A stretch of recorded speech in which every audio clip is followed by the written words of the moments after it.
भगवान ने अघासुर का वध किया। अघासुर का वध करके सब ग्वाल बालों को अघासुर से रक्षा की। ब्रह्मा जी को मोह हुआ, ठाकुर जी ने ब्रह्मा का मोह भंग किया। इसी बीच भगवान ने एक वत्सासुर नाम का राक्षस भी मारा, जो कि बछड़ा बन के आया था। जैसे ठाकुर जी ने वत्सासुर मारो, श्री जी को यह बात पता चली, किशोरी जी नाराज हो गए। लाल जी बोले, का भयो हे श्यामा जी? बोले, आपने बछड़ा क्यों मारा? ठाकुर जी बोले, अरे वो राक्षस हो, बछड़ो तो रूप धार। बोले, कुछ भी हो, रूप ही था ना, आपने क्यों मारा? श्री जी नाराज है गए। नहीं मिलवे आई कुंज में ठाकुर जी सो। एक दिन ठाकुर जी गए और श्री जी के महल में चुपचाप पहुंच गए, ऊपर खिड़की पर चढ़ गए और श्री जी के द्वार जाकर के खटखटाने लगे। भीतर से श्री जी बोली, कोयम द्वारी, द्वार पे कौन है? तो ठाकुर जी कह रहे हैं, हरि ही। अपनो परिचय दे रहे हैं, क्या? हरि ही। श्री जी बोली, कोयम द्वारी। ठाकुर जी बोले, हरि। किशोरी जी बोली, प्रयहि उपवनम शाखा मृगस्यात्र किम। अरे भैया, हरि को मतलब कहा रे? बंदर। बोले, बंदर का मेरे द्वार पे क्या काम? वन में जाओ, वन में जाकर के वृक्षों पे डोलो, कूदो, मेरे द्वार पे क्या कर रहे हो? ठाकुर जी बोले, अरे श्री जी, कृष्णो हम दईते। ठाकुर जी कह रहे हैं, मैं कृष्ण हूं, और कृष्ण का अर्थ होता काला। श्री जी बोली, ओ काला बंदर आया, लंगूर। बिभेमि नितराम कृष्णात अहम बानरात। काला बंदर आया, उससे तो मुझे बहुत डर लगता है, मैं नहीं खोलूंगी द्वार। ठाकुर जी बोले, अरे राधे हम मधुसूदनो। हे श्यामाजू, समझ काय को नहीं रही हो? अरे मैं हूं मधुसूदन, जो मधु इकट्ठा करे, मधु से युक्त हो। किशोरी जी कह रही हैं, ब्रजलताम तमोहि पुष्पान्निवताम। अरे मधुसूदन, तो फिर यहां क्या कर रहे हो? जाओ ब्रज के पुष्पों से जाकर के रस ले लो, और रस ले जाकर के इकट्ठा करो, वहां लगो ना, यहां काहे को आए हो? यहां कोई तुम्हारे लिए रस थोड़ी है। इस प्रकार ठाकुर जी खूब मना रहे हैं, पर श्री जी नहीं मान रही हैं। किशोरी जी के चरणों में ठाकुर जी कह रहे हैं, श्री जी कैसे मानोगी? लाडली जी बोली, एक नवीन कुंड का निर्माण करो, उसमें स्नान करो, तब हम मानेंगे। ठाकुर जी ने कुंड का निर्माण किया, श्री जी को बुलाया, देखो मैंने कुंड बनाया, श्याम कुंड, अब मैं यहां में स्नान कर रहा हूं। स्नान करके आ गए, अब तो श्री जी मान जाओ। श्री जी बोली, तुम पर भरोसा ना है, मैं स्वयं कुंड को निर्माण करूंगी। और श्री जी ने अपने कंगन से कुंड बनाया, वही है राधा कुंड। बोले, इसमें स्नान करो। ठाकुर जी ने जब वहां में स्नान किया, तब श्री जी ने हृदय से लगाए, बोले, हाँ अब आप पवित्र भय हो। ऐसे हमारे लाल जी, श्री जी की भी मधुर लीला चल रही है।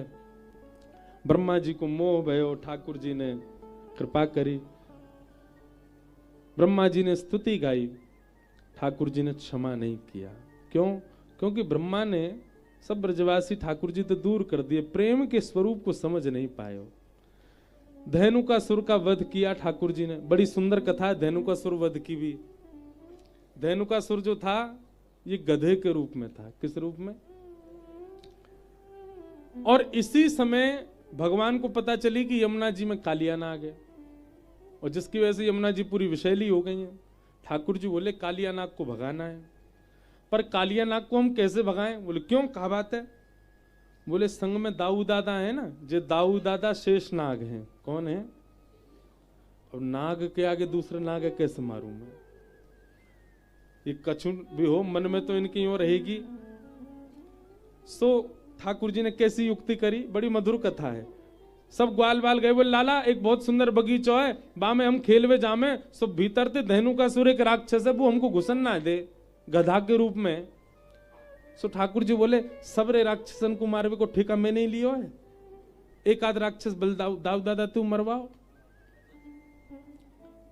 दाऊ दादा बगल में बैठे सुई खड़े गए, हम तो कहवे ही ना है। लाला तो फिर भी बाम हस्त को प्रयोग करे, हम तो एक अन्य उंगली तो मार देंगे, लेके तो चल।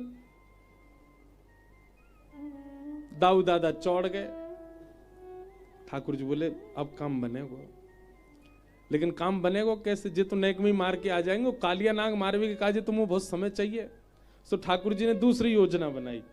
जैसे ही दाऊ दादा जा रहे ग्वाल वालन के संग, ठाकुर जी ने श्री दाम बोला इधर आ, तो सुन। जैसे ही दाऊ दादा धेनु का सुर को मारे ना, तू पहले ही दौड़ के आ जाइयो, पूरे ब्रज में हल्ला यो मत करियो कि राक्षस मारो, यो कहियो गधा मारो। जैसे मैं राक्षस मार के आऊं सब जय जयकार करें। दाऊ दादा को लगेगी कि मैं हूं राक्षस मार के आऊंगा, सब जय जयकार करेंगे, पर हम खबर जे फैलाएंगे राक्षस नहीं गधा मारो। सो जय जयकार की जगह हंसी होएगी। ठीक है, दाऊ दादा ने धेनु का सुर मार दियो,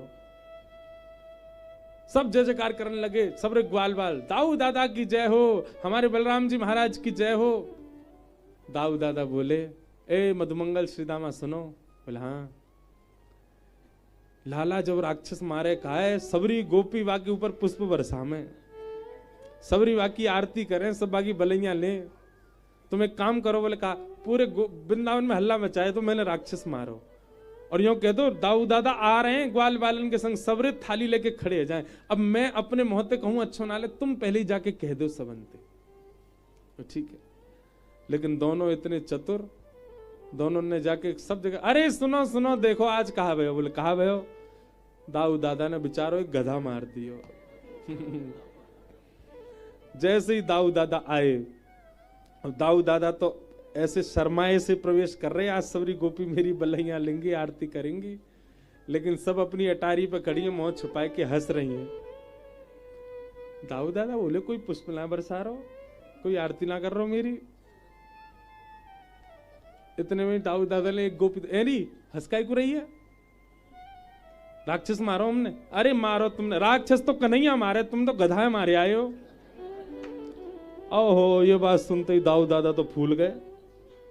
कहां है मधुमंगल सीधामा? दोनों पकड़ के दबोच दिए। दारी क्यों, तुमने ऐसे क्यों कही? बोले हमते तो कन्हैया ने कही कहवे की। अब ठाकुर जी पे तो दाऊ दादा हाथ चलावे नहीं है, प्रेम करें, लेकिन दाऊ दादा नाराज है गए। यशोदा मैया तो बोले देख मैया तू या लाला समझा दे, मेरे संग खेल लो है। अरे लाला ऐसे मत करे कर। मैया सांची कह रहा हूं, मो पहले तो ही पतो ही वो राक्षस ना है, वो गधा काय को मारो बाबा दाऊ दादा ने, मेरी होड़ करेंगे। ओ महाराज दोनों में थोड़ी लड़ाई सी है गई। सो दाऊ दादा बोले मैया अब ते मैं लाला के संग नहीं जाऊंगा वन में। ठाकुर जी बोले बस है गो कहां, यही तो हम चाह रहे। दाऊ दादा ने अपनी टोली अलग कर ली, ठाकुर जी की टोली अलग, दाऊ दादा की अलग। मैया बोली हम बे दूर रह करो, दोनों लड़ोगे नहीं तो। ठाकुर जी बोले बस काम है जा, फिर तो मैं चरणन में गिर के मना ही लूंगा इन्हें। आज ठाकुर जी गए और काली देह पे गए खेलवे। कंडु क्रीड़ा करते करते श्री ठाकुर जी ने जबरदस्ती गेंद फेंक दी और मधुमंगल के मन में ऐसी इच्छा प्रकट कर दी कि वे रोन लगो, और ठाकुर जी तो कहने लगो मोकू तो वही गेंद चाहिए। ठाकुर जी बोले देख ले हम कूद जाएंगे। बोले तू कूद जा चाहे कछु कर, मोकू वही गेंद चाहिए। ठाकुर जी कदम पर चढ़े और कूद गए काली देह में। जैसे ही ठाकुर जी कूदे, हमारे पूज्य गुरुदेव भगवान पिताजी महाराज बतावे यशोदा मैया घबरा गई। यशोदा मैया को व्याकुलता होने लगी, घर बैठी बैठी यशोदा मैया को अनुभव होने लगो कछु तो अनहोनी है रही है। यशोदा मैया ने दाऊ दादा बुलाए, ए दाऊ कन्हैया कहाँ है? मुझे का पता मैया अब तो हम दोनों अलग। अरे मैंने तो ऐसे ही कही अलग अलग जाओ, तेने सच में वो अकेलो भेज दियो? बोला हाँ मैया। अरे लाला जी तेने कहा कर दियो जल्दी जा, तू पता ना कितने राक्षस पड़े रहे वहां के पीछे, ढूंढ के ला कहाँ है कन्हैया। दाऊ दादा दौड़े, काली देह पे जैसे ही पहुंचे पहले तो यही बात पे डांटे सब, तुम काली देह क्यों आए और कन्हैया कहाँ है? अब तो ग्वाल बाल सब घबरा में। बोले भैया कैसे बताएं? बोले बताओ कहाँ है? बोले कन्हैया कूद गो काली देह में। खबर सुनते ही पूरा वृंदावन इकट्ठा हो गयो, सब रोन लगे, सब व्याकुल हो गए, हमारो लाला कहाँ चलोगो। यशोदा मैया के तो मानो जैसे प्राण निकलवे को है गए। यहां ठाकुर जी भीतर पहुंचे, कालिया नाग के सिर पर जाकर के ठाकुर जी ने एक पाद प्रहार किया, तुरंत फन खड़े हो गए उसके।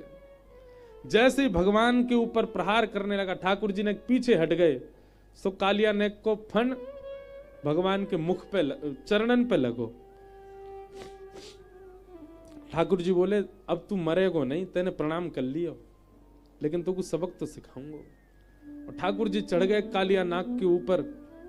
भगवान नृत्य नहीं कर रहे हैं, तो कालिया नाग अपने समस्त फनों में से जिस फन को निकालता है, ठाकुर जी उतनी तीव्रता से उसी फन के ऊपर चरण रखते हैं। उसके सैकड़ों फनों के ऊपर जब ठाकुर जी द्रुत गति से इधर उधर घूम रहे हैं, तो आकाश से देवताओं को लगा कि ठाकुर जी नृत्य कर रहे हैं। इंद्र मृदंग बजाने लगे, श्री ब्रह्मा जी कांसा बजाने लगे, सरस्वती वीणा बजाने लगी, सब देवी देवता गंधर्व गायन करने लगे, और श्री ठाकुर जी तांडव नृत्य कर रहे हैं कालिया नाग के ऊपर। बिम बिम बिम बिनती करत चम चम चम चरण ऊपर, बिम बिम बिम बिनती करत नाग वधू तारे तांडव गति मुंडन पर, तांडव गति मुंडन पर, निर्तत वनवारी तांडव गति मुंडन पर, तांडव गति मुंडन। आहा, नाग पत्नियां विनती कर रही हैं ठाकुर जी के आगे। बहुत सुंदर स्तुति है नाग पत्नियों की। हमारी दृष्टि घड़ी पे चली जाती है कि ननाक पृष्ठम न च सार्वभौमम। आज कम से कम हम 3 या 4 साल बाद कालिया नाग का मर्दन सुना रहे हैं कथा में। कितनी कथाओं में तो कहा ही नहीं। ननाक पृष्ठम न च पारमेष्ठम न सार्वभौमम न रसाधिपत्यम न योग सिद्धेन पुनर्भवम वा वांछन्ति यत्पादरच प्रपन्ना। हे नाथ, नाग पत्नियां कह रही हमें कुछ नहीं चाहिए नाथ, बस एक कृपा कर दो, क्या आपकी चरण रज प्राप्त हो। इसीलिए नागों के फण पर 2 चरण जो हैं वो ठाकुर जी के हैं। ये नाग पत्नियों ने मांगे हैं कि सदा आपके श्री चरण हमारे सिर पर अंकित हो जाए नाथ, और कुछ नहीं चाहिए। वांछन्ति यत्पादरज प्रपन्ना। आपने कृपा कर दी है, आपके चरण रज जिनकी प्राप्ति के लिए तीनों लोग तरसता है। हमारे पति ने कोई पुण्य कर्म किए होंगे जो सहज ही आपके चरण रज हमारे पति को प्राप्त हो गए। बस एक ही वरदान दे दीजिए, ये चरण चिन्ह सदा हमारे और हमारे आने वाले वंश के सिर पर सदा बने रहे। एक बात कहूं बंधु, कभी अगर भूल से कभी नाग सामने आ जाए ना, तो श्री ठाकुर जी के श्री चरणों का स्मरण करके उसको प्रणाम करो, कुछ नहीं कहेगा। ठाकुर जी के चरण चिन्ह विद्यमान हैं उसके श्री शीश पर। लेकिन उठ के चले जाइयो फिर माते पतो चली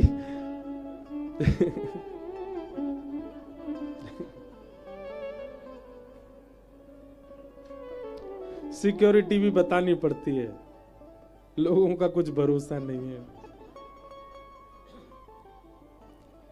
कालिया नाग की पत्नियों ने बहुत सुंदर स्तुति गाई, और स्तुति गाते हुए भगवान से एक बात कहती हैं, बोले नाथ हमारे पति के सिर से नीचे उतर आओ। अब भगवान बोले क्यों उतरे? इसको हम जान से मारेंगे, इसने हमारी यमुना जी कैसे विषैले करी। बोले वो सब ठीक है, पर आप अभी उतर आओ। भगवान बोले क्यों उतरे? नाग पत्नियां बोली लोग कहेंगे वो क्यों मरा, तो कहते उसके सिर पर काम मंडरा रहा था। वो क्यों मरा? उसके सिर पर क्रोध मंडरा रहा। कल को लोग कहेंगे कालिया नाग क्यों मरा, उसके सिर पर कृष्ण मंडरा रहे थे। आप जिसके सिर पर रहते हो वो मरता थोड़ी है नाथ, उसकी तो गति होती है, इसलिए आप उतर आओ। ठाकुर जी तुरंत नीचे आ गए। नाग पत्नियों ने नाग को बचा लिया, नहीं तो कालिया नाग की खैर नहीं थी उस दिन। कालिया नाग ने भगवान के आगे क्षमा याचना की। वयम खला सहोत्पत्त्या तामसा दीर्घमन्वः स्वभावो दुस्त्यजो नाथ लोकानाम यद सद्ग्रह। हे नाथ, एक मेरे प्रश्न का उत्तर दे दो, मैं चला जाऊंगा। भगवान बोले बोलो। मुझे इतना क्रोधी किसने बनाया? भगवान बोले मैंने बनाया। मेरी फन में विष किसने भरा? भगवान बोले मैंने भरा। मुझे नाग आपने बनाया, मुझे क्रोधी आपने बनाया, मेरे फंड में विष आपने भरा, तो फिर आज मेरी क्या गलती है जिसके लिए आप मुझे मार रहे हो? आपने मेरे जिह्वा में अमृत घोला होता तो मैं पूरी यमुना को अमृत से भर देता। आपने विष डाला, मेरी क्या गलती है इसमें? मैं नाग हूं, मेरा स्वभाव है, मेरे अंदर क्रोध अति है, कोई छेड़ता है तो मैं फंड मारूंगा। आप मुझे क्यों मार रहे हो, मुझे ये बता दो। ठाकुर जी शांत हो गए। हमारे रसिक जन कहते हैं काली, बाली और बली, ये तीन ऐसे हुए जिनके प्रश्न का उत्तर ठाकुर जी नहीं दिए। एक तो कालिया नाग, दूसरा बाली। बाली ने कहा कि आपने मुझे छुपके क्यों मारा? ठाकुर जी ने उसका भी उत्तर नहीं दिया। और तीसरा बली। बली चाहता तो भगवान से कह देता कि जब आपने मुझसे 3 पग जमीन मांगी थी, आप छोटे से थे, आप संकल्प लेके विराट हो गए और 2 पग से तीनों नोक नाप लिए, मेरी क्या गलती है इसमें? और फिर बलि कहते हैं जब तीनों लोग 2 पग से नाप लिए हैं तो तीसरा पग मेरे सिर पर रखो, क्योंकि तीनों लोगों का स्वामी तो मैं हूं। संपत्ति नाप ली, अब स्वामी को भी नाप लो। तो इन 3 के वाक्य के आगे भगवान निर्वाक हो गए। ठाकुर जी कुछ नहीं बोले। और कालिया नाग को भगवान ने आज्ञा की, अब तुम ज्यादा बोलो नहीं, सुनो, हमारी यमुना जी छोड़ के जाओ। भगवान कालिया नाग बोला कहां जाऊं? बोले प्रभास क्षेत्र चले जाओ। और कालिया नाग चला गया। भगवान ने फिर बुलाया, बोले सुन, हमको बाहर छोड़ के जा। कालिया नाग के ऊपर ठाकुर जी विराज गए। आहा, जैसे ही बाहर आए ठाकुर जी एक सुंदर नटराज रूप धारण करके कालिया नाग की पूंछ पकड़ रखी और श्री ठाकुर जी बाहर आए। सब दर्शन करके आनंदित हो गए। लाल जी सही सलामत आ गए। सब नाचने लगे, गाने लगे, ठाकुर जी को हृदय से लगा करके सब ब्रजवासी आनंदित रह गए। और इस प्रकार कालिया मर्दन ठाकुर जी ने किया। 2 बार अग्नि लगी, भगवान दोनों बार पी गए। वेणु गीत का बहुत सुंदर भाव सुनाया गया। आगे भगवान ने मथुरा की गोपियों पर कृपा की। तत्पश्चात आज 56 भोग सजाए सब ब्रजवासियों ने। भगवान ने पूछी 56 भोग कौन के काजे बनने? ब्रजवासी बोले लाला, नंद बाबा बोले हमारे इष्ट हैं इंद्र, हम साल में एक बार उनकी पूजा करें, उन्हीं के काजे जो 56 भोग बनने। ठाकुर जी बोले इंद्र की अकेले की काई को पूजा करो, सूर्य की भी करो, चंद्र की भी करो, वरुण की भी करो, वायु की भी करो, सब देवतान की करो, सब हमारे इष्ट हैं, सबसे हम जीवित हैं, सबकी पूजा तो लाला संभव ना है। बोले कैसे संभव ना है? जड़ में पानी डालो, पूरा वृक्ष हरो भरो है जाए, एक एक पत्ता में पानी चलो जाए। ऐसी 33 कोटि देवतान को यदि प्रणाम करनो है तो श्रीमन नारायण को प्रणाम करो। और वही नारायण हमारे ब्रज मंडल में श्री गोवर्धन रूप में विराज रहे हैं। बोलो गोवर्धन नाथ की। कर्मणा जायते जंतु कर्मणैव विलीयते, सुखम दुखम भयम क्षेमम कर्मणैवाभिपद्यते। चलो सब गिरिराज जी की पूजन करवे के काजे। और महाराज सब ब्रजवासी 56 भोग लेकर के श्री गोवर्धन पहुंचे और गोवर्धन में जाकर के अपने अपने 56 भोग सजाए। 56 भोग सजाए करके रुक जाओ ने गिरिराज बाबा को प्रकट होने दो।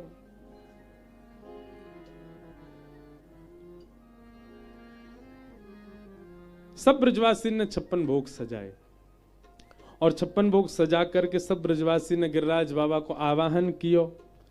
गिरिराज जी की परिक्रमा लगाई, मानसी गंगा प्रकट करी, और जैसे ही गिरिराज बाबा को आवाहन कियो, पर्वत के ऊपर 4 भुजा वाले श्री गोवर्धन नाथ प्रकट है गए। लाओ ब्रजवासियों भोग, लाओ ब्रजवासियों भोग, बोल गोवर्धन नाथ की,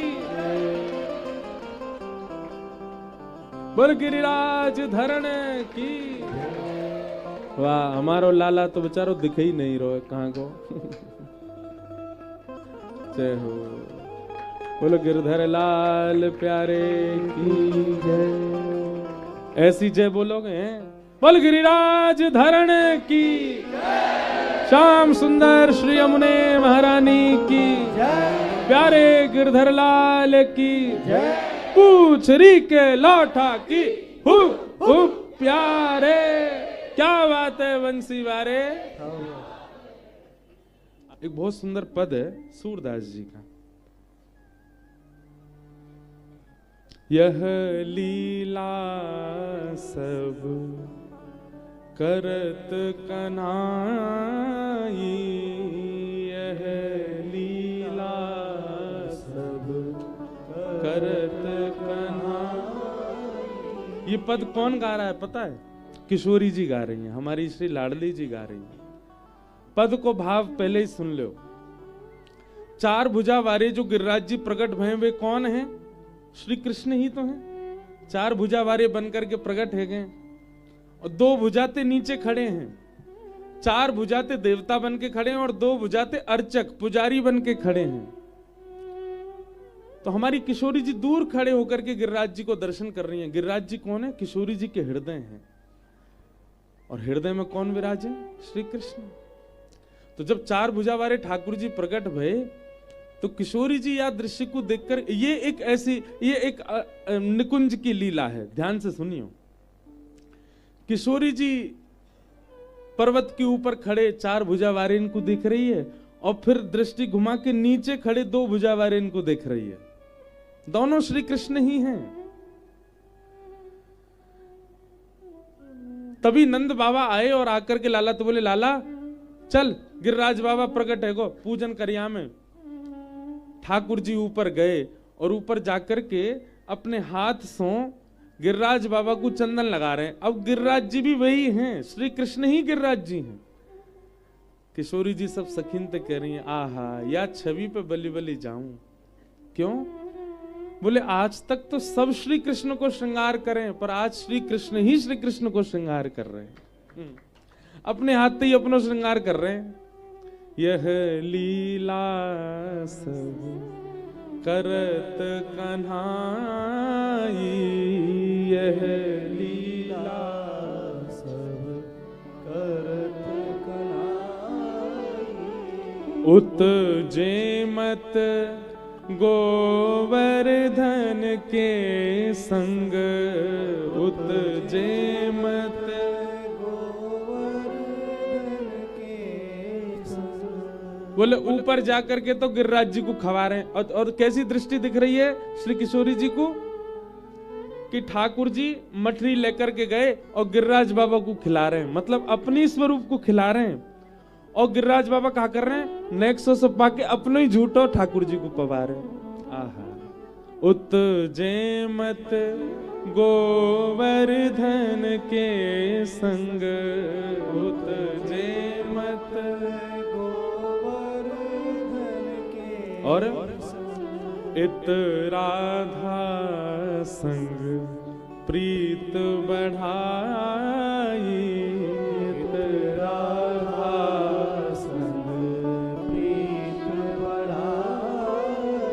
वहां ठाकुर जी एक दूसरे को झूठो कूटो खिला रहे अपनो ही, और यहाँ किशोरी जी के प्रेम में, किशोरी जी के हृदय में प्रेम को उफान है रो है, या दृश्य को देख करके। और किशोरी जी वाह माहौल को सब लोग समझ रहे हैं ना, लीला। जैसे ये चित्र जिनने बनाया, कल तो मुझे दिखी वो बहन, आज पता नहीं है कि नहीं। एक तो ये भैया खड़ो पिलर सो सामने जिन्होंने ये चित्र बना के दिया, कल तो वो बहन दिख रही थी मुझको यहाँ, आज पता नहीं आई है कि नहीं। उन्होंने ही बनाया ये। राम कृष्ण के मिलन को। अब ये चित्र देखो, ऐसे ही है, बस एक के 4 भुजा हैं। वो गिरिराज जी हैं और दूसरे लाला है। और गिरिराज जी की एक विशेषता, उनने श्रृंगार ज्यादा कर रखो, बस इतना ही अंतर है, नहीं तो एक जैसे हैं दोनों। किशोरी जी कह रही हैं, इत गोपिन सो कहत जिमाओ, इत गोपिन सो कहत जिमाओ, उत आपुन जे मत मन भाई, उत आपुन जे मत। अच्छा, अब हमको पहली बार साईं के पास लेके आए, हम साईं को प्रणाम करने लगे तो हमको भैया बोले, महाराज जी यहाँ प्रणाम नहीं करते, यहाँ सिर झुका के ऐसे वंदन साईं को नहीं, यहाँ तो जुग जुग जियो साईं हमारा, यहाँ तो आशीष देते हैं। तो जिनके आराध्य होते हैं उन्हीं को पता होता है कि इनकी सेवा कैसे करनी। तो सबरे लाला तो पूछ रहे हैं, लाला जी गोवर्धन नाथ को भोग कैसे लगाना, तू ही बता। सो ठाकुर जी अपनी सेवा की पद्धति सब गोप ग्वालन को बता रहे हैं। अरे गोप जी कैसे ले आई है तू, हैं या मैंने केसर की छींटा मार के ला, हैं गिरिराज बाबा को खवावेगी, ऐसी रूखो खवावेगी, या कुछ सुंदर बना के ला, सुगंधित बना के ला। दूसरो गोप आयो, लाला मैं मोहन थार बना के लाऊं, हम कैसो लग रहो, देसी घी बनवा ना, बोले हम ला पवा दे गिरिराज बाबा को। और सुन, बोले हाँ प्रेम सो पवैयो, ज्यादा लोभ में आके बचाव की कोशिश मत करियो, जितनो पामे दे आइयो उन्हें। श्री जी कह रही हैं, इत गोपिन सो कहत जिमाओ, इत गोपिन सो कहत जिमाओ। और वहां खुद ही बैठ करके, उत जेमत आपुन मन भाई, उत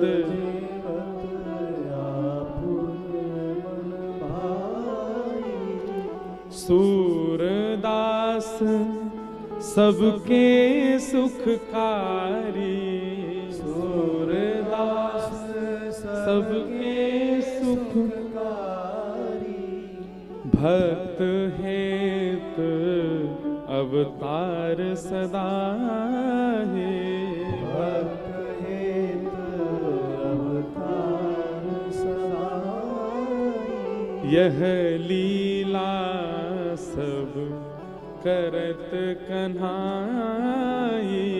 यह लीला सब करत कन्हाई। किशोरी जी को प्रेम बढ़तो जा रहा है ठाकुर जी के प्रति। वारे लाला तुम्हारी लीला है, अपनी सेवा करवा रहे सबनते। मधुमंगल श्रीदाम बोले, लाला एक बात बता। बोले कहा जी, गोवर्धन नाथ बिल्कुल तेरे जैसे ही लग रहा है, तेरे 2 नकली भुजा लगा दे जाए, नेक और श्रृंगार कर दें तो ऐसा लगा तू ही खड़ा ऊपर। ए नाए, मैं तो तेरो लाला हूं। ए मधुमंगल सीतामा, जे तो जय जय है, मैं तो लाला हूं, मैं कैसे आ जाऊं ना। लाला तू तो लाला ही है, पर तुम दोनों को चेहरा एक जैसा ही है। ठाकुर जी बोले, तू ना जाने मैं गैया चरावे आऊं यहाँ पे, एक गैया को दोनों दूध पी में, या हमारे एक जैसी शकल है गैया हमारी। श्रीदाम बोलो, लाला जी कोई बात है, एक गैया को दूध पीवे तो शक्ल मिले। चौ तेने तेरी मैया को दूध पियो, तेरी बहन ने भी मैया को दूध पियो, दोनों उनकी शक्ल मिले ना है। श्रीदाम बोलो, हम बे लाला बात तो तेरी सही है, ओ तभी तेरी शक्ल मिल रही है। बोले हम बे ने का देर सोच विचार करके श्रीदाम फिर आया। बोले लाला एक बात बता, गैया को दूध तो बछड़ाऊ पीवे, हमारा और बछड़ा को चेहरा काय गुना मिले। ऐसे बोरे हैं सब बिजवासी, लेकिन आज आनंद है रहे हो, सब नाच रहे। बंधुओं देखो,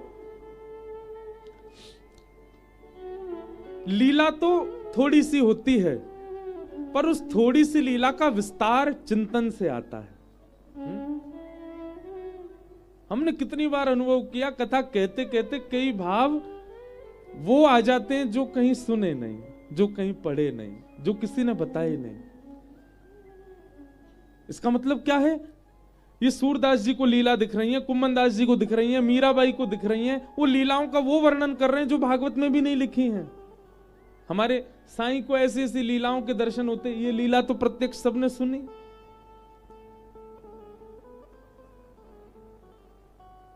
साईं वृंदावन आए, ऐसी अद्भुत लीला हमारे सोनू साईं ने भेजी मुझे।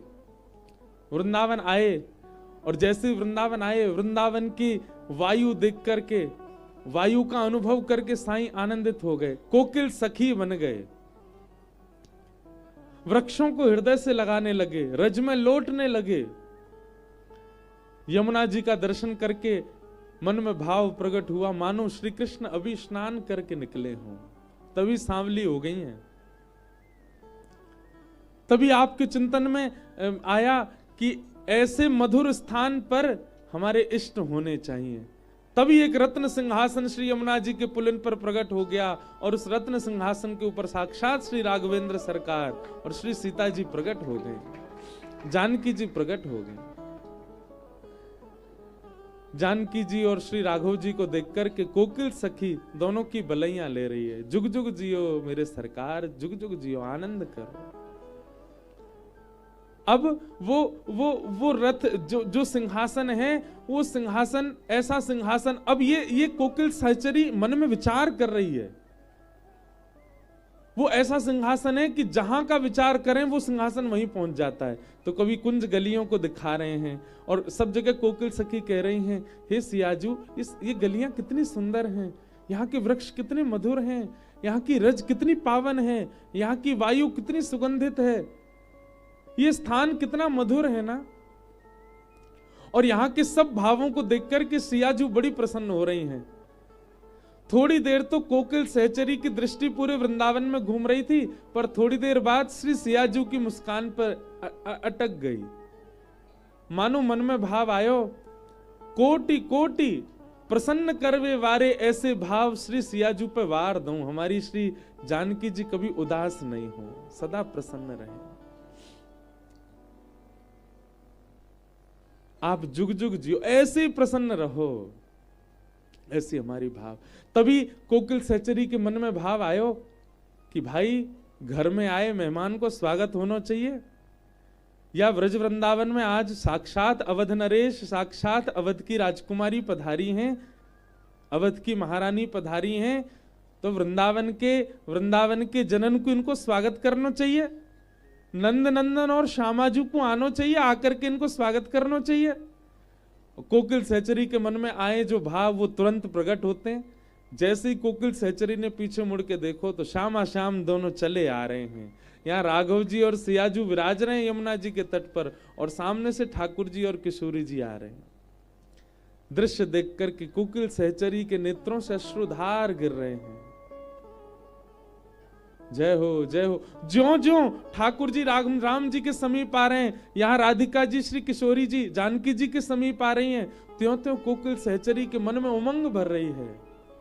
ये दृश्य देखकर के बार बार बलैया ले रही हैं। ठाकुर जी श्री राघव जी अपने सिंहासन से उतर के खड़े हो गए, और यहां से ठाकुर जी जैसी दोनों एक जैसे हैं, बिल्कुल एक जैसे नेत्र हैं, एक जैसी नासिका, एक जैसी ओष्ठ, एक जैसी मुस्कान, एक जैसे हाथ, एक जैसी भुजा, एक जैसा वक्ष। और वहां जब जानकी जी को देख रही हैं तो जैसी जानकी जी वैसी हमारी श्री किशोरी जी हैं। और यहां दोनों ने जैसी आलिंगन कियो है, यहां राम जी ने श्री ठाकुर जी को आलिंगन कियो और श्री जानकी जी ने श्री राधा रानी को आलिंगन कियो है। इन दोनों के आप परस्पर प्रेम को देख करके श्री कोकिल सहचरी चारों के चरणन में प्रणाम कर रही है। ऐसे मानसी भाव हमारे चित्त में क्यों नहीं आते? इन रसिक जनों के चित्त में क्यों आते? क्योंकि इन रसिकों ने जन्म ही इसी के लिए लिया है कि द्वापर युग में जो ठाकुर की लीलाएं हुई, उन लीलाओं में और रस घोल दिया जाए। हम रस भंग करवे वाले और ये रस घोलवे वाले। हम तो ठाकुर जी की लीला पर प्रश्न उठाने वाले जीव हैं, पर ये ठाकुर जी की लीला में और रस प्रकट करने वाले लोग हैं। कोकिल सहचरी वर्णन कर रहे हैं कि ठाकुर जी श्री राम जी से कह रहे हैं, आपको हमारा वृंदावन कैसा लगा? प्रति उत्तर में श्री जानकी जी कह रही हैं, आहा या वृंदावन की शोभा, कैसा ये वृंदावन। जब जानकी जी को वृंदावन खूब भायो, तब हमारी श्री किशोरी जी, श्री राधा रानी कह रही हैं कि आपको जब वृंदावन इतनो भागे हो है तो फिर वापस काहे को जानो, यहीं बस जाओ वृंदावन में, हमारे यहाँ वृंदावन को स्वीकार करो।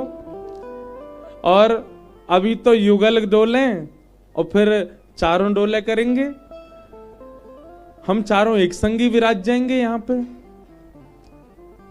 तभी श्री राम जी प्रत्युत्तर दे रहे हैं और कोकिल सखी बैठ करके पूरे दृश्य को देख रही हैं अपने मानसी में।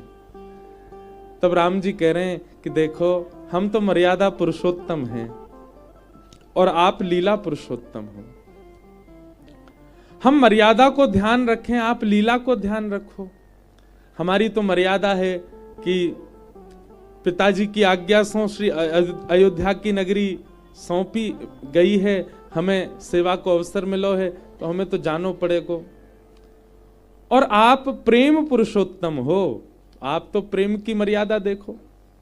ठाकुर जी जोर से हंसन लगे यह बात को सुन के, हमारे लाल जी। राम जी बोले, हंस काहे को रहे हो? मैं तो बार बार सोच के मेरे को चंग उठती है कि हमारी कोकिल सहचरी की भावना कैसी है। श्री राम जी कह रहे हैं, अरे हंस काहे को रहे हो? बोले, नहीं नहीं, मैं यह बात पे हंस रहा हूं कि मर्यादा पुरुषोत्तम हो आप, और अपने भाव की मर्यादा आप करते हैं। सत्य की मर्यादा, जीवन की मर्यादा, एक महापुरुष की मर्यादा, एक पति की मर्यादा, एक राजा की मर्यादा, सब में आपने मर्यादा शब्द को प्रयोग किया, वो बात समझ में आवे। लेकिन हमारे लिए जो आपने की प्रेम की मर्यादा, ये प्रेम की मर्यादा कहा होवे? प्रेम की मर्यादा कहा होवे? राम जी बोले, तो यहां में हंसे वाली कहा बात है? बोले, हंसे वाली बात यह है कि जहां सबरी मर्यादा टूट जाए, प्रेम वहीं से प्रारंभ होवे। और आप कह रहे हैं प्रेम की मर्यादा? जहां मर्यादा है, प्रेम की भी एक मर्यादा है, पर हमारे लाला तो टेढ़ो ही बोले ना। बोले, जहां सबरी मर्यादा टूट जाए, जहां सब व्यवहार टूट जाए, छूट जाए, वहां से प्रेम प्रारंभ होता है। तब राम जी ठाकुर जी से कह रहे हैं, लाला ने हमारी बात सुन। बोले, कहा, प्रेम की मर्यादा भी होती है। सो हमारे ठाकुर जी श्रोता बन के बैठे और राम जी यमुना पुलिन पर वक्ता बन के ठाकुर जी को प्रेम को उपदेश कर रहे हैं, और कोकिल सहचरी ये दृश्य देख रही हैं। राम जी कह रहे हैं, प्रेम की मर्यादा कहा है? किसी भी प्रकार से, किसी भी स्थिति से, किसी भी व्यवहार से, किसी भी स्वभाव से, किसी भी परिस्थिति से प्रेम न डगमगाए, ये प्रेम की मर्यादा है। चाहे जो हो जाए, वो प्रेम से बड़ा नहीं हो सकता, ये प्रेम की मर्यादा है। चाहे कैसी भी परिस्थिति आ जाए, प्रेम रुकता नहीं, ये प्रेम की मर्यादा है। प्रेम छूटता नहीं, ये प्रेम की मर्यादा है। लाला, ये सब प्रेम की मर्यादा है। तो हम तो अपने भाव की मर्यादा को पालन करना है, आप प्रेम की मर्यादा को पालन करो। किसी भी रूप में प्रेम से बड़ा कुछ नहीं, प्रेम सर्वोपरि, ये प्रेम की मर्यादा है। राम जी के ये प्रवचन सुनकर के कोकिल सहचरी पुष्प बरसान लगी। जय हो मेरे राघव जी, जय हो मेरे ठाकुर जी, जय हो मेरे सीतारमण भगवान। आपकी वाणी सुनकर के आनंदित। हमारे गोपाल जी टेढ़े टेढ़े देख रहे हैं कोकिल सहचरी को। हाँ, क्योंकि हृदय में तो जय विराज रहे हैं, अवध नरेश।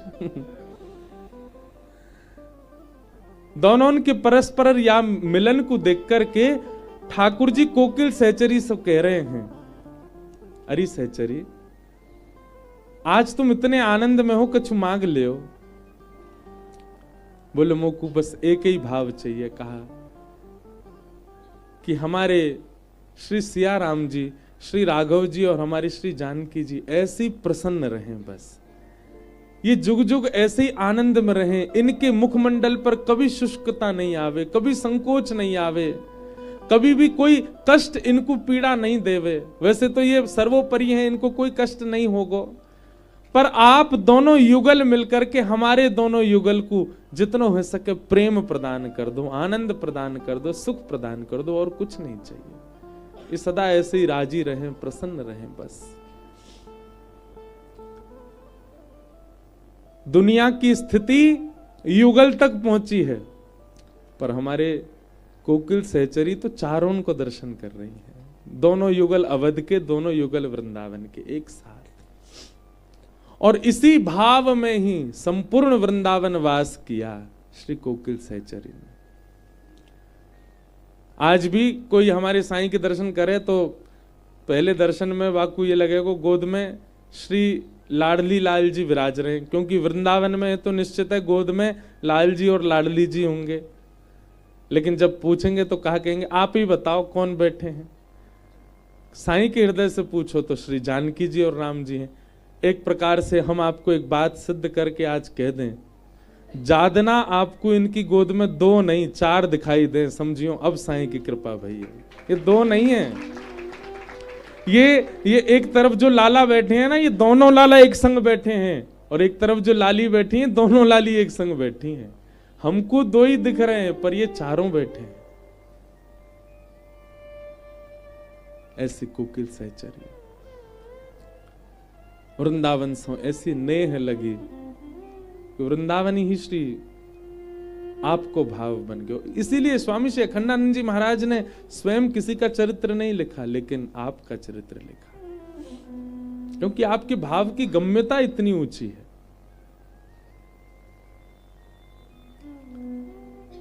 और एक बात और कहें, आपके भाव सब जगह कहना सुनाने की भी ऐसी इच्छा किसी के साईं परिकर के मन की नहीं कि हमारे साईं का खूब प्रचार कर दो, नहीं, हमको गोपनीय रहने दो, हमारे साईं के भाव गुप्त ही रहने दो। ज्यादा प्रकाश प्रचार करवे में आपकी इच्छा ही नहीं है। नहीं तो सबको भाव रहे हमारे गुरुजी को खूब यश गाओ हमारे, लेकिन आपके परिकर को भाव ऐसा कि नहीं, हमारे साईं के भाव गुप्त ही रहने दें, ज्यादा उनको प्रकाश ना करें, क्योंकि साईं स्वयं ऐसे ही थे। प्रेम छुपावे से प्रेम बढ़े, प्रेम बतावे से रस घटे। आज ठाकुर जी लीला कर रहे हैं श्री गोवर्धन में। श्री गिरिराज जी के ऊपर एक भुजा, 4 भुजा वारे बन के खड़े है गए।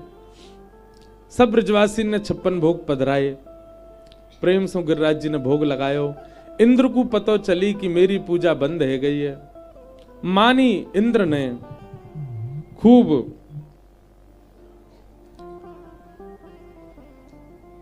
मूसलाधार बारिश करी, और वह वर्षा को देख करके सब ब्रजवासी त्राहिमाम करके दौड़न लगे। ठाकुर जी ने मन में विचार कियो कि इन ब्रजवासीन को चित्त से विश्वास घटनो नहीं चाहिए। एक बार जिनकी शरण में आए हैं उन पर पूर्ण विश्वास हो। गिरिराज बाबा को प्रणाम करके 7 बरस के ठाकुर जी ने 7 कोस लंबे चौड़े गिरिराज पर्वत को अपनी दोनों भुजान से अधर करके मध्य में प्रवेश करके अपने बाम हस्त की कन्नी उंगली के नख पे धारण कर लियो।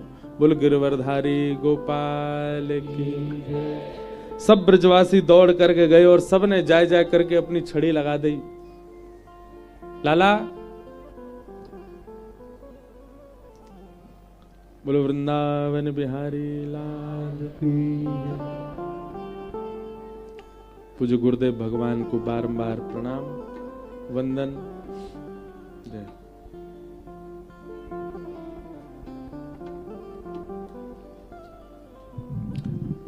सब ब्रजवासी ने अपनी अपनी छड़ी लगाई। ठाकुर जी बोले जय कहा कर रहे हो भैया? वो लाला गिरिराज जी कहीं नीचे ना आ जाए हमारे, हमने अपनी छड़ी लगा दी है, तू अपनी उंगली नीचे कर ले। हमने छड़ी लगा दी है, जई पर टिक जाएंगे गिरिराज बाबा।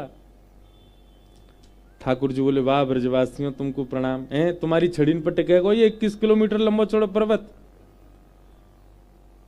ब्रजवासी बोले लाला तो को भी प्रणाम, तेरी उंगली पर टिक जाएगा इतना बड़ा पर्वत?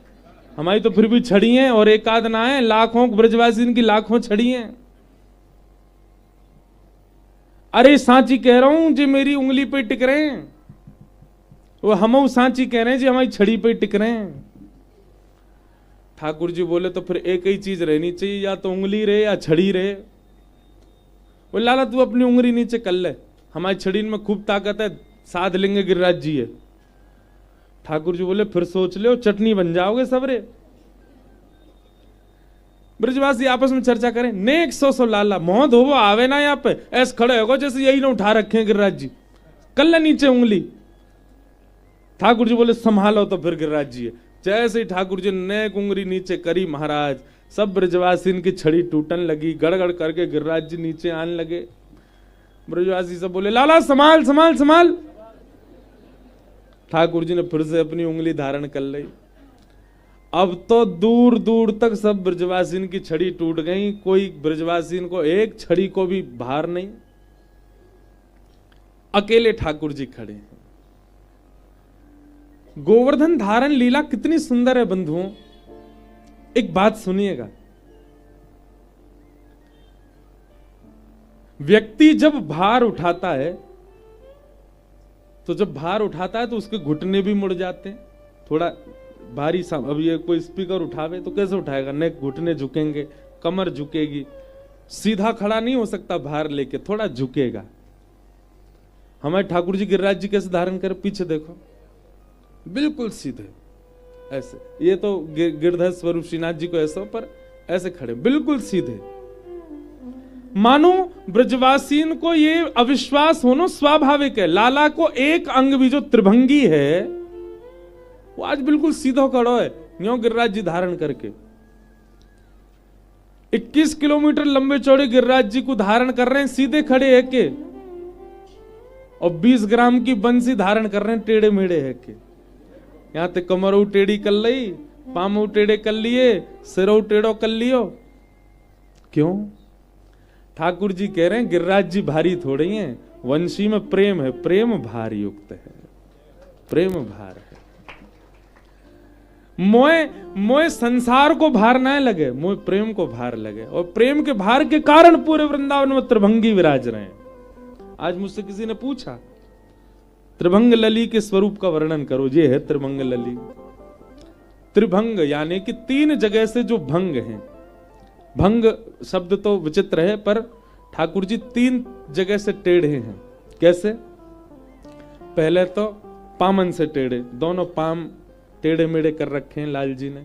कहीं देख लो, बिहारी जी, राधा वल्लभ जी, श्री राधा रमन जी, मदन मोहन जी, गोपीनाथ जी, गोविंद देव जी, 7 निधियों के दर्शन करो जिनको हम गाते हैं। 7 निधि त्रिभंगी हैं, पाम टेढ़े, और फिर दूसरो कमर टेढ़ी, नेक धीमे से ऐसे झुके भय, और तीसरो मुख टेढ़ो। ये त्रिभंगी हैं, ये हमारे इनको नाम है त्रिभंग लली। अच्छा एक बात, अगर व्यक्ति कहीं से भंग हो तो वो इतना प्रिय नहीं लगता, पर ये त्रिभंगी होकर के ज्यादा प्रिय लगते हैं, इसलिए इनको अच्छा लली शब्द क्यों? त्रिभंग लली, त्रिभंग लला होते, त्रिभंग लली। तो हमारे ब्रज में एक पद गायो जावे, रास में चल श्यामा प्यारी, बाट सब देखें ब्रज नारी। रास में चल श्यामा प्यारी, बाट सब देखें ब्रज नारी। बहुत सुंदर पद है। या पद में ठाकुर जी बता रहे हैं कि मैं टेढ़ो कैसे भयो। रास में चल श्यामा प्यारी, बाट सब देखें ब्रज नारी। रास में चल श्यामा प्यारी, बाट सब देखें ब्रज नारी। छाई शरद की उजियारी, चलो पिया नटवर गिरधारी। छाई उजियारी, चलो पिया नटवर गिरधारी। रास में चल श्यामा प्यारी, बाट सब देखें ब्रज नारी। रास में चल श्यामा प्यारी, बाट सब देखें ब्रज नारी। शरद की छाई उजियारी, चलो पिया नटवर गिरधारी। शरद की छाई उजियारी, चलो पिया नटवर गिरधारी। रास बीचन श्यामा प्यारी, बाट सब देखे बजनारी। ये संवादात्मक पद है। किशोरी जी और ठाकुर जी आपस में बात कर रहे हैं। पहले तो ठाकुर जी कह रहे हैं रास में चल श्यामा प्यारी, बाट सब देखें ब्रजनारी। फिर किशोरी जी कह रही हैं शरद की छाई उजियारी, चलो पिया नटवर गिरधारी। अब श्री जी कह रही हैं चंद्र चांदनी के सहित नभ चढ़ करत पयान। चंद्र चांदनी के सहित नभ चढ़ करत पयान। अब बीच बीच में मैं समझा तो चलूंगा। यहाँ देखियो सब रे, इधर उधर देखी तो बगल वाले की सौगंध है। ऐसे भाव बहुत कम निकले कथा में, सुन लो। श्री जी कह रही हैं आज चंद्रमा कितना सुंदर लग रहा है ना। ऐसा लग रहा है कि जे अंधेरो सदैव रहे, ऐसा चंद्रमा यदि आकाश में तो। लेकिन हमारे लाल जी पे बात बनाना तो बहुत आवे। किशोरी जी कह रही हैं मुंह को काय को देख रहे हो, ऊपर देखो ना चंद्रमा कितना सुंदर है। तब अगली पंक्ति में ठाकुर जी कह रहे हैं श्री राधा मुख देख के, श्री राधा मुख देख के, श्री राधा मुख देख के, श्री राधा मुख देख के, मैं भूलो सबही गुमान, पड़ेगी फीकी उजियारी, चलो पिया नटवर गिरधारी। पड़ेगी फीकी उजियारी, चलो पिया नटवर गिरधारी। किशोरी जी कह रही हैं चंद्रमा कितना सुंदर लग रहा है।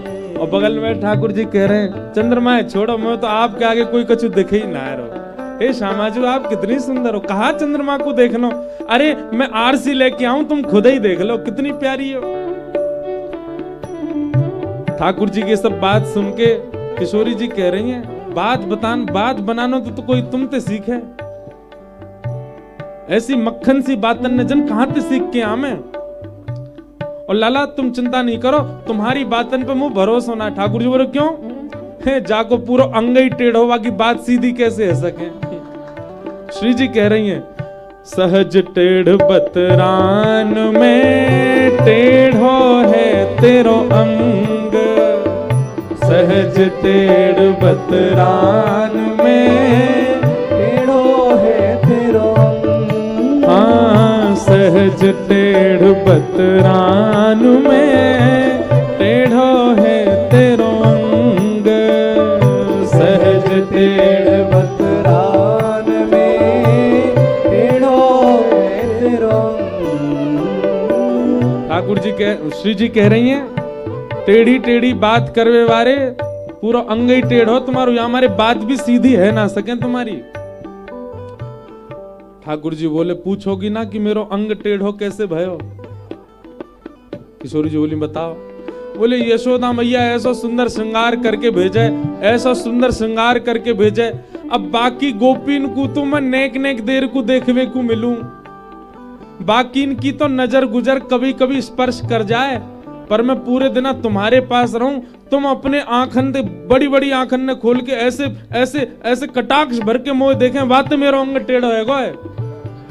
ठाकुर जी कह रहे हैं तेरे कुटिल कटाक्ष ने, तेरे कुटिल कटाक्ष ने, तेरे कुटिल कटाक्ष ने, तेरे कुटिल कटाक्ष ने मेरो तन कर दियो त्रिभंग बंक मुरली की बलिहारी। चलो पिया नटवर गिरधारी, बंक मुरली की बलिहारी। चलो पिया नटवर गिरधारी। तब से त्रिभंग कौन है? श्याम सुंदर। पर ये त्रिभंग बने कौन की वजह थे? लली की वजह थे। या हमारे बोल त्रिभंग लली लाल की, या हमारे त्रिभंग लली हैं। क्यों इनको त्रिभंगी बनाए श्री किशोरी जी ने?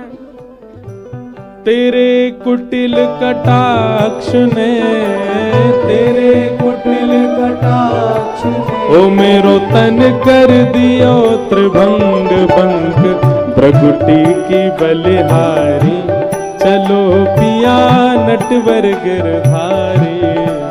प्रगुटी की बलिहारी, चलो पिया नटवर गिरधारी। सब सखी कहने लगी, वहां बैठी सब गोपी कहने लगी, जय हो त्रिभंग लली की जय हो, त्रिभंग लली की जय हो।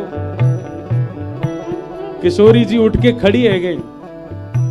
महाढीठ की बात को कौन करे सम्मान, महाढीठ की बात को कौन करे सम्मान। लाला एक तो वे ढीठ और एक होवे महाढीठ। आप कौन से हो? ठाकुर जी बोले छोटे मोटे नारे, हम तो महा ही बनेंगे जो भी बनेंगे।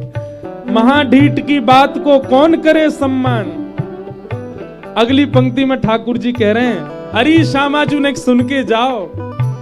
चतुरन की चर्चा जगत, चतुरन की चर्चा जगत, अरे ढीठन की चर्चा जगत, ढीठन की चर्चा जगत। मैं भोलन को भगवान, विचारो भोलो भंडारी, रास में चल श्यामा प्यारी, विचारो भोलो भंडारी, रास में चल श्यामा प्यारी, रास में चल श्यामा प्यारी, बाट सब देखे ब्रज नारी, रास में चल श्यामा प्यारी, बाट सब देखे ब्रज नारी। तो श्याम सुंदर टेढ़े क्यों भय? किशोरी जी तो कह रहे हैं, तुमने ऐसो देखो मोए कि तुम्हारी दृष्टि तो मेरे हाथ पांव टेढ़े है गए, या हमारे में त्रिभंगी है गो। लेकिन मूल बात, अभी तो ठाकुर जी की बात है, वो तो कछु भी कह दें, पर मूल बात क्या है? ठाकुर जी स्वभाव प्रधान है, प्रभाव प्रधान नहीं है। गिरिराज उठाना प्रभाव है, 21 किलोमीटर पर्वत को उठाना ये प्रभाव की बात है। तो उसमें ठाकुर जी सहजता दिखा रहे हैं, सीधे खड़े हो गए। लेकिन पूरे ब्रज की गोपियों को, श्री किशोरी जी को प्रेम प्रदान करने वाली जब मुरली को धारण कर रहे हैं, तो ठाकुर जी टेढ़े है गए। क्यों? वो स्वभाव, वहां स्वभाव दिखा रहे हैं कि मैं प्रेम के काजे इतनो नतमस्तक हूं कि मैं झुक भी जाऊंगा। जहां मेरो प्रभाव दिख रहे हो वहां सीधे खड़े हैं, लेकिन जहां स्वभाव की बात है, जहां प्रेम की बात है, वहां ठाकुर जी झुक रहे हैं, वहां ठाकुर जी टेढ़े रहे हैं।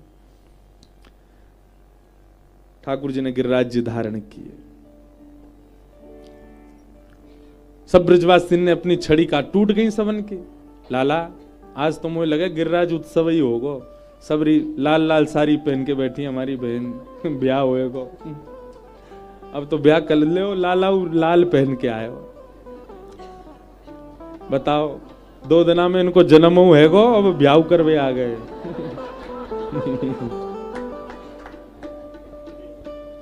बोलो मिथिले बाबल साईं। देख पगड़ी और पहना लाओ, एक ही कसर रह गई है। अच्छा, भगवान के कई अवतार ऐसे हैं कि जन्म लेते ही ठाकुर जी इतने बड़े है गए कि ब्याह सबके योग्य है। वामन अवतार ऐसो, ठाकुर जी को कपिल अवतार ऐसो, ये सारे अवतार वैसे हैं, जन्म लेते ही ठाकुर जी ने सब क्रिया कर दें। तो हम क्या चर्चा कर रहे थे? हाँ, ठाकुर जी ने गिरिराज जी उठाए। ब्रजवासी बोले, अरे लाला हमारे ऐसे मोटे मोटे डंडा सबरे टूट गए और तेरी नेक सी उंगली पे इतना बड़ा गिरिराज पर्वत कैसे धारण की होते ने? ठाकुर जी बोले, हम जय जय हैं। कौन है? जय जय। बचपन ते कह तो आयो मैं, मैया ते कही, बाबा ते कही, सब सखीन ते कहे, मधुमंगल श्रीदामा सबन ते कही मैंने कि मैं जय जाऊं, मेरी पूजा करो, कोई ने ना करी। देव खड़ी का है बिंडला, गोबर चोटी दूर बैठी है। या ने अपने घर में सत्यनारायण की सेवा मैं गयो कि हे भाभी, तू कौन से नारायण को पूज रही है? असली नारायण तो मैं हूं, मेरी पूजा। यानी नहीं करी मेरी पूजा, अब पछता रही है। देख ले, मैं ही हूं नारायण, मैंने उठा लियो गिरिराज पर्वत। ब्रजवास बोल, लाला बस बस बस बस, ज्यादा मत फेंके, चुप है जा, बने जय जय हमारी जान को। ऐसा कहा कि होते ने जो तू जय जय। ठाकुर जी बोले, तुम लोग मानो ही ना हो, 6 दिना को मैंने पूतना मार दी, 1 साल को भयो मैंने सक्टासुर मार दियो, 1.5 वर्ष को भयो 3 महीना को मैंने सक्टासुर मार दियो, 1 वर्ष को तृणावर्त मार दियो। कितने? 3 वर्ष को, 4 वर्ष की मेरी अवस्था, नलकुवर मणिग्रीव वृक्ष गिर गए, उनते बच गो। 6 वर्ष की अवस्था में कालिया नाग नथ दियो, और आज 7 वर्ष की अवस्था में 21 किलोमीटर लंबो चौड़ो गिरिराज पर्वत धारण कर लियो, बहु अपनी कन्नी उंगली पे। जय जय हूं मैं भगवान। ब्रजवासी सब कह रहे हैं, दोबारा बोलियो कौन है? बोले जय जय। मोह धोवा आवे तो पे बने भगवान। लाला ये सब तेरो पराक्रम ना है, ये तेरो बल ना है, तो ये हमारे ब्रजमंडल की ऊर्जा है, ये हमारे ब्रजमंडल को बल है। जैसे जा नगर में जानो है, वहां नगर की आज्ञा लेनी पड़े, वहां नगर के लायक बनना पड़े। ये जितने राक्षस आए, इन लोगन में नेको तप ना हो, इन लोगन को नेको पुण्य ना हो, और वृंदावन में आवे के लायक पुण्य और तप की बड़ी आवश्यकता रहे। और ये सब बिना पुण्य और तप के वृंदावन आ गए, या हमारे वृंदावन में बिना पुण्य तप के आए, तो वृंदावन के प्रभाव से ही वे सवरे नष्ट है गए, और नष्ट है के तेरे आगे गिर गए, और उन मरे मरायन में हाथ मार के कहते ने मार दिए।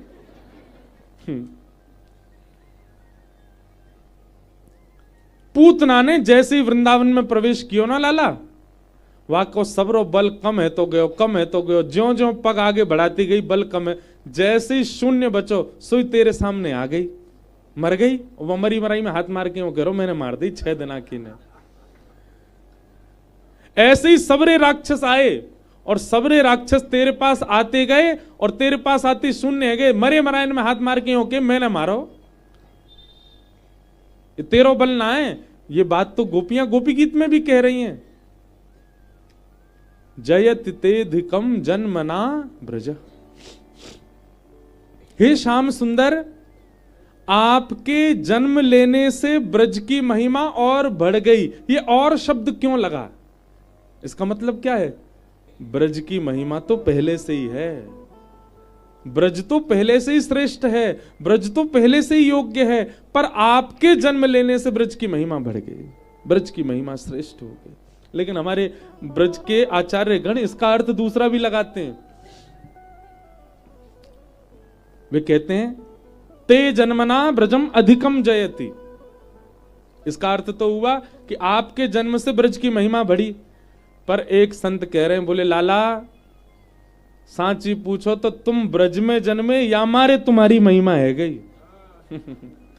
अब हमारे श्री बालकृष्ण प्रभु, हमारे श्री बालकृष्ण प्रभु को जन्म हरियाणा में भयो हो तो महिमा होती लाल जी की। हमारे ठाकुर जी को जन्म बंबई में हुआ हो तो श्री कृष्ण कहां भये? बंबई। कैसे विचित्र लगते। अपन माखन खाएगा।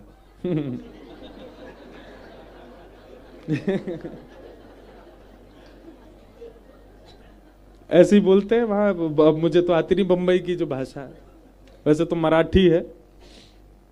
ठाकुर जी बंगाल में जन्मे होते, अमी बूझते पारो ना एखानी आश्चो गोपी। कैसे लगते ठाकुर जी? ठाकुर जी सिंध में जन्मे होते, अच्छो अच्छो वयो वयो वयो।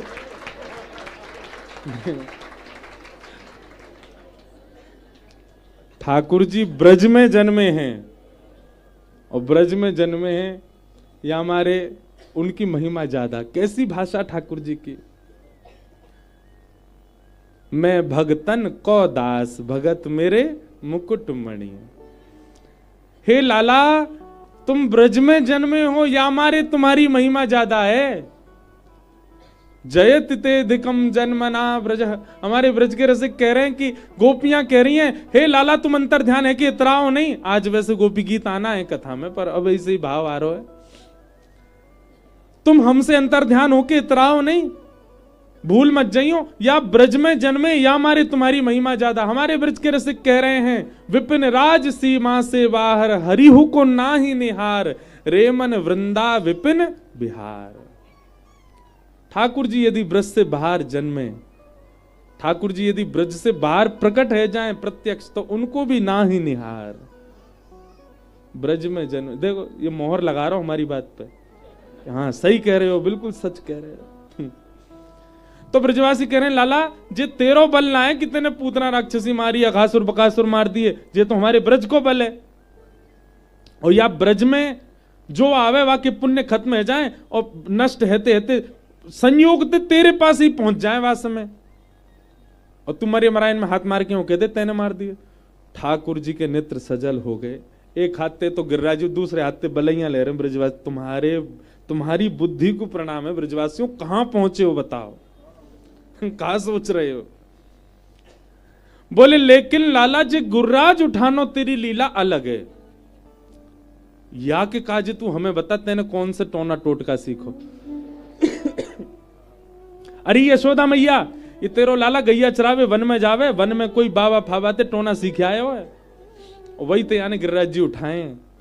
ठाकुर जी के नेत्र प्रेम से भर गए, बोले कि ये किसी भी रूप में ये मानने को तैयार नहीं है कि मैं भगवान हूं, मैं परमात्मा हूं। ठाकुर जी समझ गए, नैका देर और मैंने कही कि मैं परमात्मा हूं तो कहीं डंडा लेके नहीं आ जाए मुझसे लड़वे। यहां तो अपनी प्रभुता छुपाने में ही भलाई है। और हमारे ब्रज की एक बड़ी सुंदर पंक्ति श्री ठाकुर जी गा रहे हैं, कछु माखन को बल बढ़्यो, कछु गोपन करी सहाय, श्री राधे जू की कृपा सो मैंने गिरिवर लियो उठाय, श्री राधे जू की कृपा सो मैंने गिरिवर लियो। अरे ब्रजवासियों, सांची कह रहे हो भैया, मैं कोई जय जय ना हूं, मैं कोई भगवान ना हूं, मैं कोई परमात्मा ना हूं, मैं तो तुम सबन को दास हूं। तुम सब ब्रजवासी के यहाँ रहे हूं, तुम सबन के आशीष तो ये सब हेरो है। वो लाला ये सब चिकनी चुपड़ी बात मत कर, सांची बता तेने उठाए कैसे। ठाकुर जी कह रहे हैं, कछु माखन को बल बढ़े हो, आप सबन के घर ते माखन चुरा चुराए के खायो, तो आप सबन के परिश्रम को वो फल माखन मैंने खायो, तो वासे मुंह में बल आ गए हो और मैंने गिरिराज जी उठाए।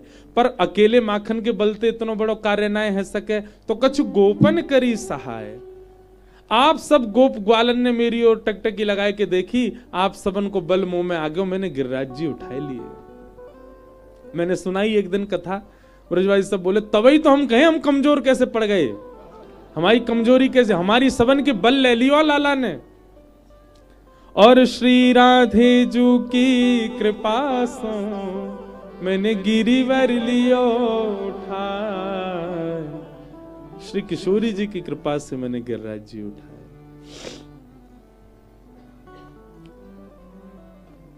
अभिनव जलधार सुंदर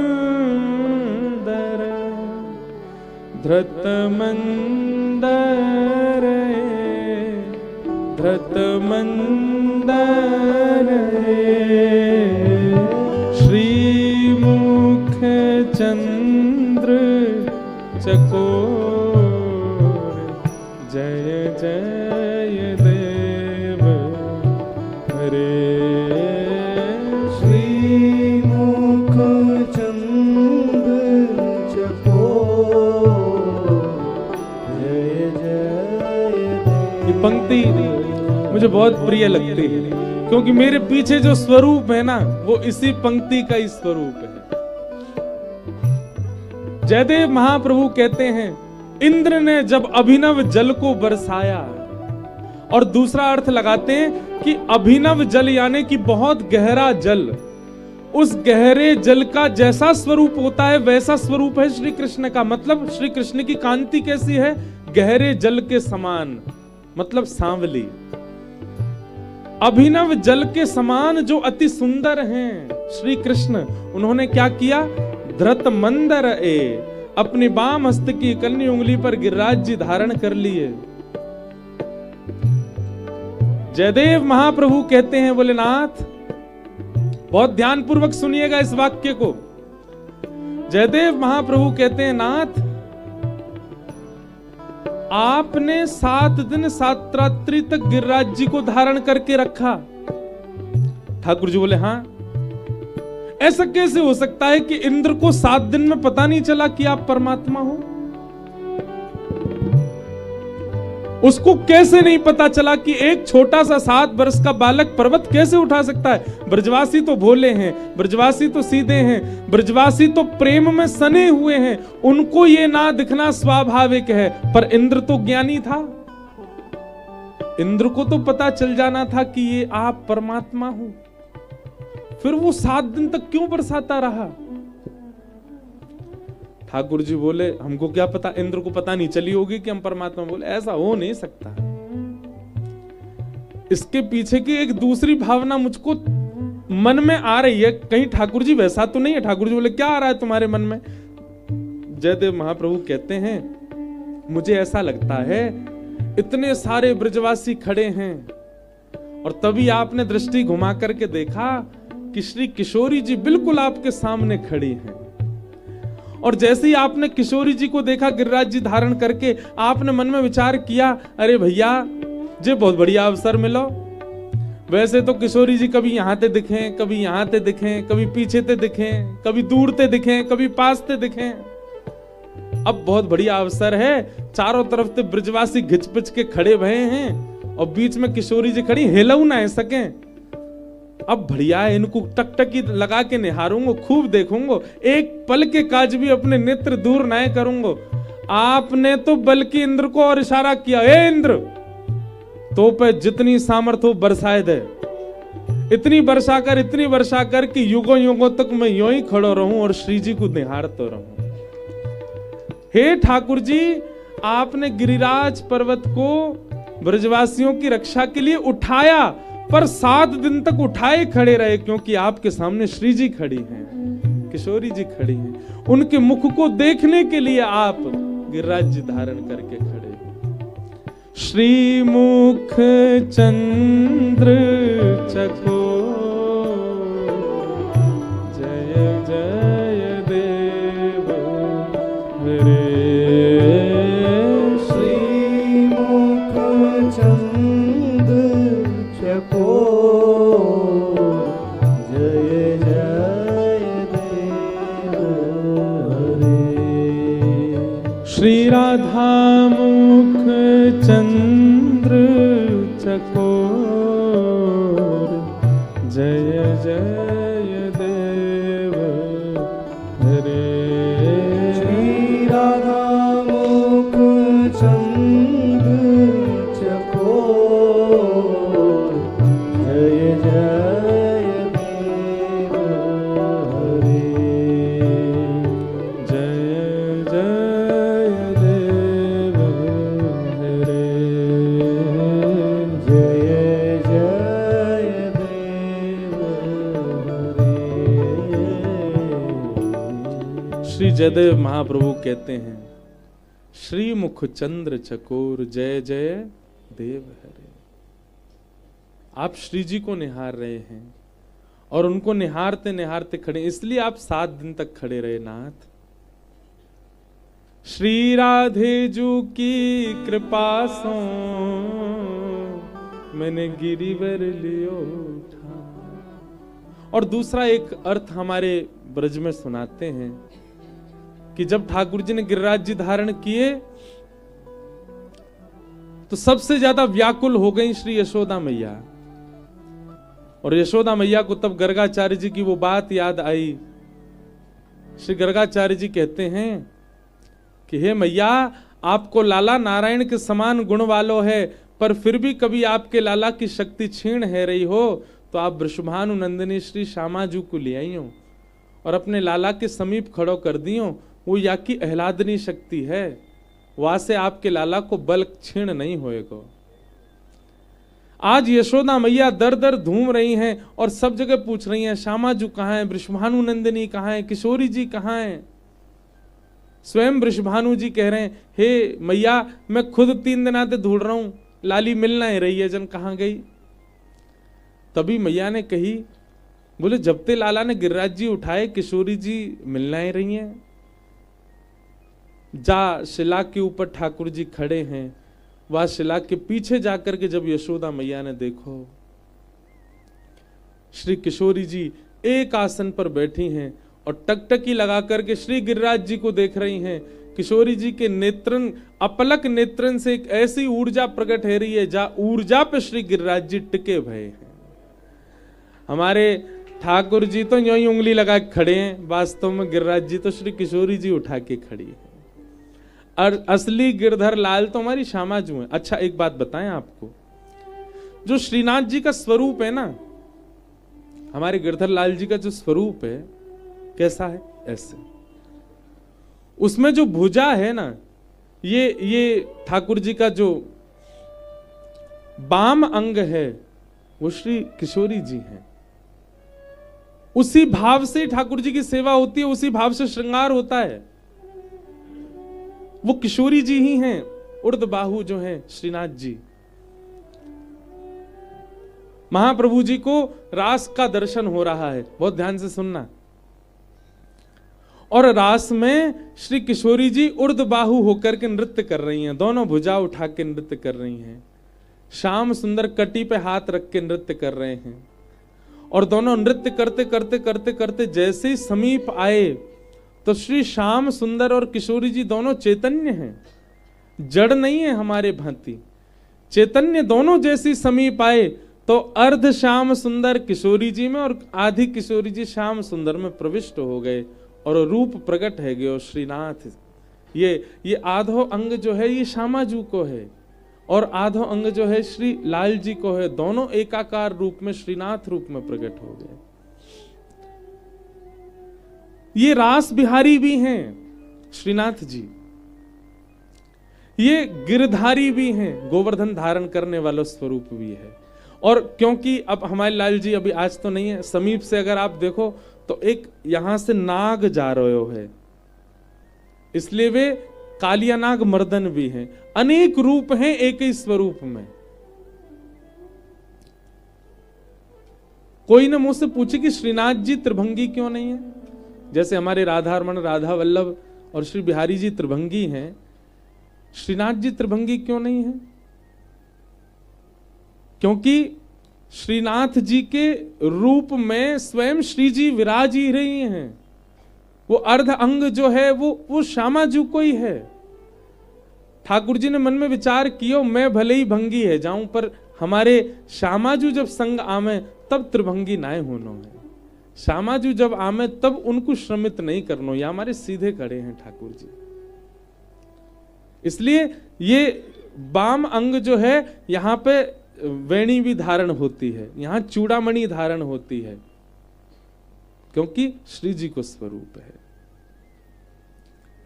तो मूल गिरिराज जी तो हमारी किशोरी जी ने धारण कर रखे हैं, श्रीनाथ रूप में देख लो तो भी और कथानक रूप में देख लो तो भी। ऐसे गिरवरधारी श्री ठाकुर जी को हम बारंबार प्रणाम करें। श्री गिरिराज धारण स्वरूप में अनेक लीलाएं हैं, अनेक लीला, पूरी 7 दिन लीला है सके यही भाव पे। माधवी गोपी को ठाकुर जी ने आश्वासन दिया और यही माधवी गोपी फिर मीरा बनकर के पधारी कलयुग में, वह भी श्री गिरिराज धारण लीला का ही भाव है। अनेक लीला करते हुए श्री ठाकुर जी ने 7 दिन बाद इंद्र ने आकर के क्षमा मांगी, भगवान ने श्री गिरिराज जी को पुनः व्यवस्थित कर दिया। बोलो गिरवरधारी गोपाल की जय। गायों ने भगवान का नामकरण किया और ठाकुर जी का नाम गोविंद रखा। एकादशी व्रत की कथा सुनाई गई। हमारे व्रज वृंदावन के कई भावों में एकादशी नहीं होती, क्योंकि हमारा वृंदावन भाव प्राधान्य है। कई ऐसे परंपरा हैं जिनमें एकादशी का नियम नहीं है, और वो अगर आप वहां भाव प्राधान्य देखो तो वास्तव में उनके भाव को प्रणाम करना। कई लोग इस बात पे विवाद कर देते हैं, क्यों नहीं है एकादशी।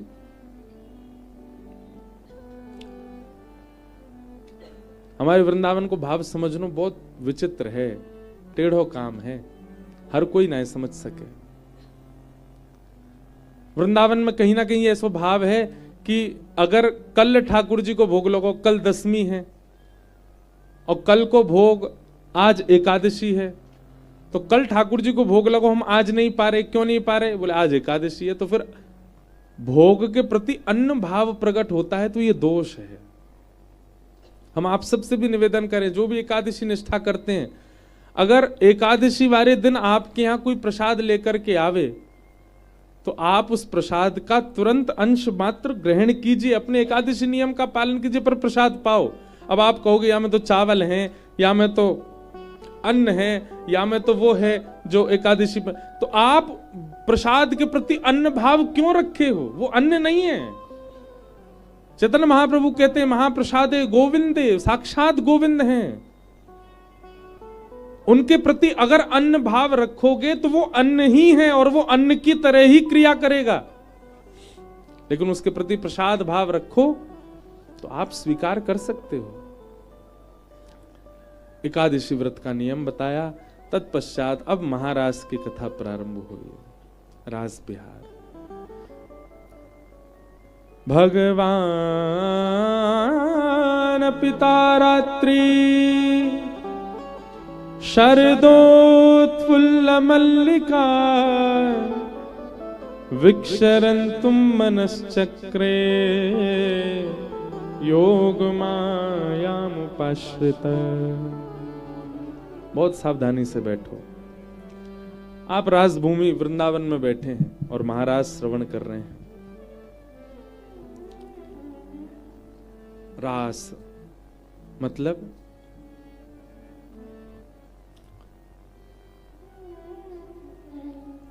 मैं कथाओं में बताया करता हूं, दो शब्द हैं, रस और रास।